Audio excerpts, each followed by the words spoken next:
mulai isi hati.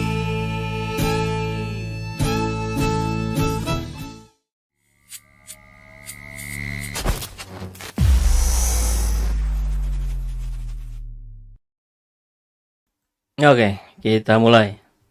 Bismillahirrahmanirrahim. Assalamualaikum warahmatullahi wabarakatuh.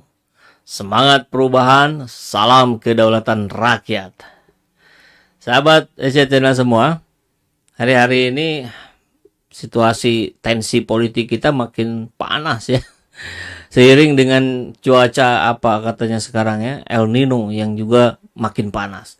Tapi tentu kita harus menyikapinya dengan kepala dingin ya. Dan apa yang terjadi di kancah politik nasional kita tentu kita bisa lihat ada upaya terus tarik-menarik, goda-menggoda dan seterusnya. Bahkan kemarin Caimin mengaku gagal katanya menggoda AHY, imannya kuat. Nah, kalau yang menggoda dikaitkan dengan iman yang kuat berarti yang menggodanya siapa tuh? Nah, tapi di sisi lain kita melihat ada politikus-politikus yang terus nampak terlihat konsisten, istiqomah. Salah satunya adalah Egy Sujana.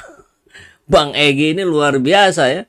Kita lihat meskipun sempat berpindah partai, tapi memang yang diusungnya nilai-nilainya adalah nilai-nilai amar ma'ruf nahi mungkar. Ini yang patut kita teladani bersama. Tentu manusia tidak ada yang sempurna. Yang harus kita contoh adalah kebaikannya, keberaniannya, hal-hal yang positifnya. Begitu ya.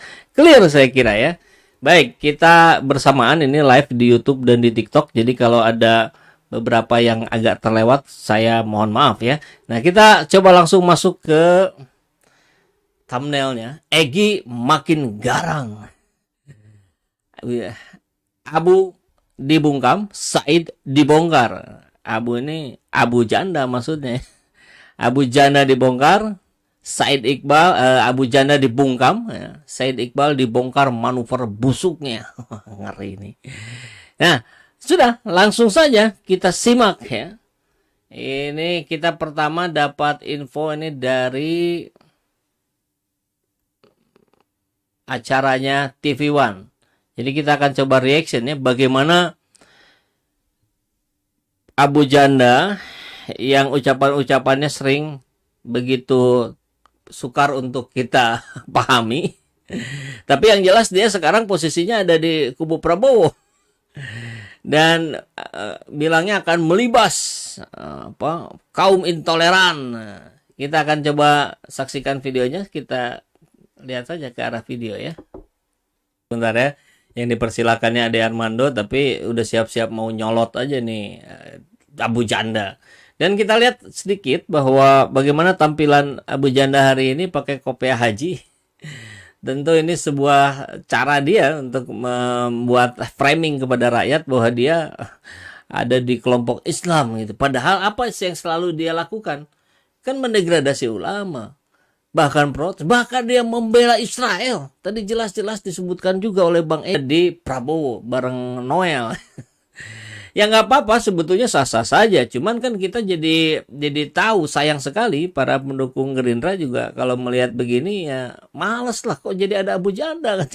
Padahal 4-5 tahun yang lalu kerjaan dari Abu Janda ini bikin meme, bikin video yang melecehkan Prabowo.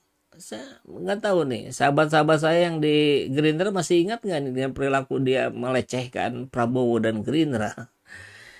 Tapi kita lanjutkan gini ya, karena kalau ngedidiknya bener nggak ada orang-orang macam Abu Janda ini. Saya kira ini yang membuat telak sekali ini di skakmat oleh Bang Egy. Dan kita lihat responnya ya.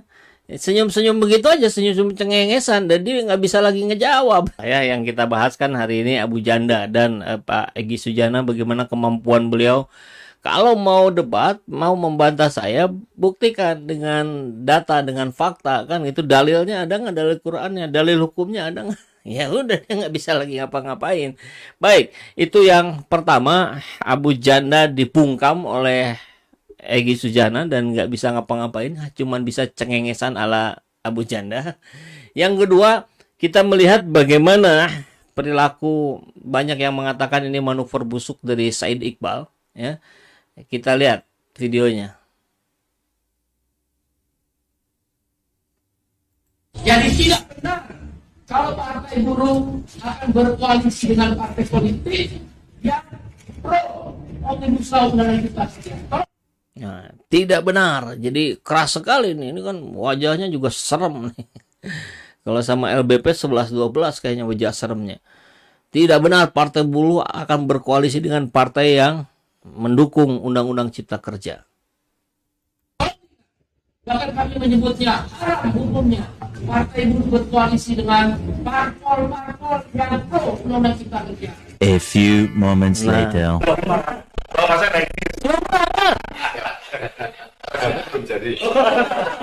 Tadi mau pakai partai buruh kan perjuangan kami semakin menguatkan kami sebagai komunitas buruh terbesar. Ya, itu saja udah cukup ya.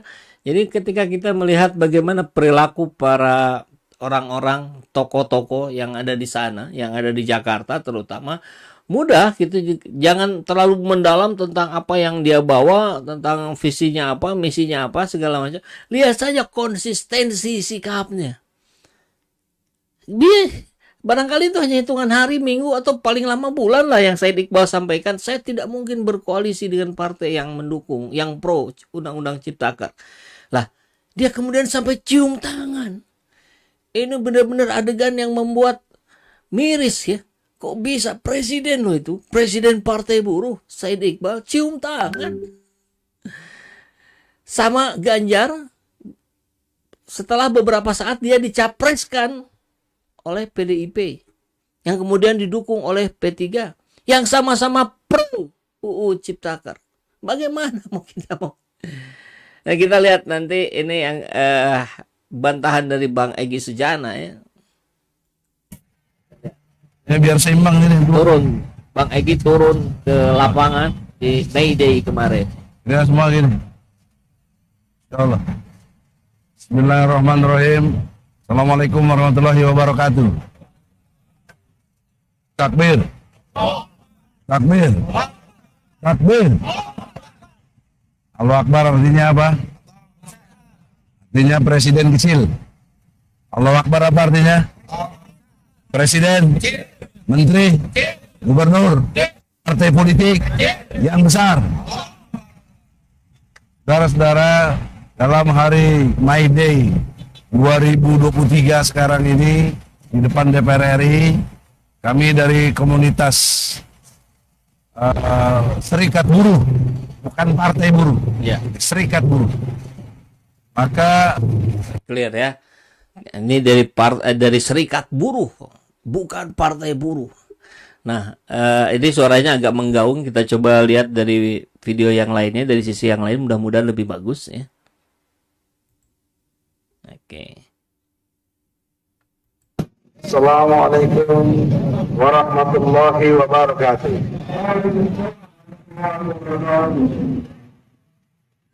Kita awali dengan kebesaran Allah. Allahu Akbar. Allahu Akbar. Allahu Akbar. Artinya apa itu? Allahu Akbar artinya presiden kecil, menteri, gubernur, diri kita yang besar. Allahu Akbar. Saudara-saudara, kita menolak secara ideologis tentang Undang-Undang Cipta Kerja atau Omnibus Law kaitannya dengan perbudakan. Karena di balik investasi yang diharapkan untuk konteks adanya Cipta Kerja ini, adanya perbudakan. Dari mana kita bisa menilai adanya perbudakan? Al-Quran telah menjelaskan di dalam surat Al-Balad ayat 10, 11, 12. Tahukah kamu jalan yang sukar lagi mendaki itu adalah melawan perbudakan, menghapuskan perbudakan. Jadi kita sebagai kaum buruh harus menghapuskan perbudakan, tetapi Undang-Undang Cipta Kerja justru mengkondisikan perbudakan itu terjadi. Dengan upah murah misalnya, dengan kesejahteraan yang minimal dan tidak mencukupi dalam konteks kehidupan kita. Itu bentuk perbudakan zaman kini. Maka kita menolak itu secara ideologis, terutama ajaran Islam. Itu ada dalam surat Al-Balad, mendaki dan sukar untuk melawan itu. Tapi kita tidak boleh menyerah. Kemudian yang kedua, saudara-saudara, di samping perlawanan ini, kita melihat juga akan diteruskan produk gagal. Jokowi menurut saya produk gagal. Sudah 2 periode gagal melahirkan kebijakan-kebijakan yang justru mensarahkan rakyat. Ini produk gagal. Harusnya logika sehat, produk gagal ini ya ditolak. Tapi ini diteruskan ke KW2-nya. KW2-nya juga, ini kan produk gagal. Bagaimana produk gagal untuk bisa diteruskan? Maka dari itu, saudara-saudara, tanpa rasa kebencian dan apapun, kita menyatakan penolakan terhadap produk gagal, dan kita tidak bergabung di sana, yang merupakan satu penjustifikasian terhadap nilai-nilai perbudakan yang tadi kita sedang lawan. Mereka memunculkan itu, mereka perlu ada penerusnya, karena produk gagal ini telah menciptakan perbudakan harus dilanggengkan. Kalau ini dilawan, mereka runtuh. Oleh karena itu, sekarang tiba saatnya mulai Maide ini, perubahan berpikir kita, mindset berpikir kita, persepsi kita harus berubah. Jangan Maide cuma seremonial seperti begini saja, tetapi harus membawa buatan yang sangat jelas, yaitu perubahan. Tumbangkan rejim yang tidak benar ini, produk gagal ini, tapi secara konstitusi. Merdeka! Secara konstitusional, kita tidak boleh anarkis, kita tidak boleh melakukan hal-hal yang tidak dibenarkan. Itu konsekuensi logis saja kalau tadi itu pun terjadi. Tapi yang utama adalah kita boleh secara konstitusi menumbangkan rejim yang tidak benar. Boleh sah secara konstitusi. Untuk itulah dalam kesempatan yang berbahagia ini, kesamaan persepsi kita. Karena kalau ini tidak berubah, kekuasaan tetap dikuasai oleh pemilik modal, kekuasaan dikuasai oleh oligarki, kekuasaan dikuasai oleh perbudakan. Zaman sekarang ini sama saja dengan kemiskinan struktural. Kemiskinan diciptakan oleh struktur kekuasaan yang ada, yang menindas, yang memecah belah bangsa kita ini, dan membuat kita terjadi diskriminatif. Itulah ciri-ciri Firaun di dalam memimpin, yang diterangkan dalam surat Al-Qasas ayat 4. Bagaimana Firaun memimpin bangsanya, yang merupakan menindas, berbuat sewenang-wenang, memecah belah bangsanya, membunuh dan melakukan diskriminasi. Bahkan di ayat 39-nya dalam surat Al-Qasas, Firaun berserta bala tentaranya, termasuk polisi-polisinya, berlaku sombong kepada kita ditindas dan lain sebagainya. Maka untuk itulah kita ikuti dalam zaman Nabi Firaun, Nabi Musa melawan Nabi Firaun, melawan Firaun itu dengan berdoa. Firaun didoakan oleh Nabi Musa dibinasakan. Maka itu ada diabadikan dalam surat Yunus ayat 88. Doanya Nabi Musa untuk membinasakan Firaun. Sekarang kita berdoa juga, ada ciri-ciri Firaun ada pada mereka rejim yang berkuasa. Kita berdoa semoga kalau kecebur laut kan seperti Firaun sudah, yang paling mungkin adalah disambar halilintar, sambar petir. Itu ada dalam surat Araf ayat 12 dan 13. Surat Araf ayat 12-13 mengajarkan bagaimana Allah menimpakan halilintar kepada siapa yang dikehendaki. Kita berharap atas kekuasaan Allah, karena kita harus jujur, kita lemah. Kekuatan cuma seadanya gini. Kelemahan ini mendatangkan kekuatan kita adalah doa, memohon kepada Allah.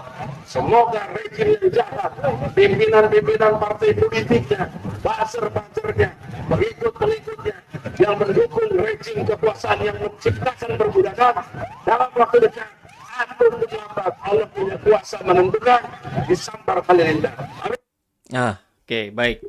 Ini suasananya semakin riuh, semakin banyak. Mungkin polisi juga makin banyak di acara kemarin. Tapi yang pasti Bagi sahabat aja channel semua yang ingin menonton video lengkapnya, Bang Egy juga sudah punya YouTube-nya ya, Egy Sujana. Jadi silakan sahabat aja channel cek langsung ke channel Bang Egy, di situ lebih lengkap tayangan videonya.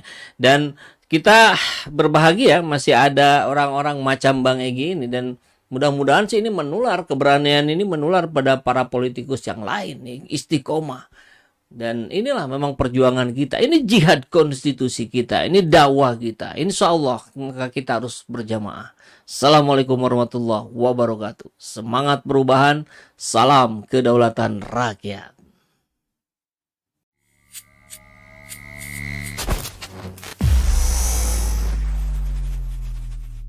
Alhamdulillahirrabbilalamin. Saat ini banyak sekali sahabat-sahabat dari Saiful Zaman Channel yang menjadi patron dari kegiatan ini, yang mendukung, yang mensupport dengan berbagai cara. Luar biasa. Saya sedikit yang kemudian mendonasikan uangnya untuk perjuangan kami di medan dakwah ini. Ya jelas hal ini sangat membantu keberlangsungan channel ini, karena kebutuhan pun kemudian bertambah. Tidak bisa lagi ini dikerjakan oleh 1-2 orang. Kita harus merekrut lebih banyak orang. Dan itu jelas membutuhkan dana yang tidak kecil. Nah, oleh karena itu buat sahabat-sahabat semua yang terus mendukung kami, doakan juga kami untuk mampu istiqomah, untuk mampu terus menyuarakan dan menggemakan suara hati rakyat. Dan seperti biasa, bagi yang ingin membersamai kami dengan membantu operasional channel ini, sahabat bisa mendonasikannya ke nomor rekening yang ada di bawah sini. Dan silakan untuk mengkonfirmasikannya ke nomor yang ada di sini.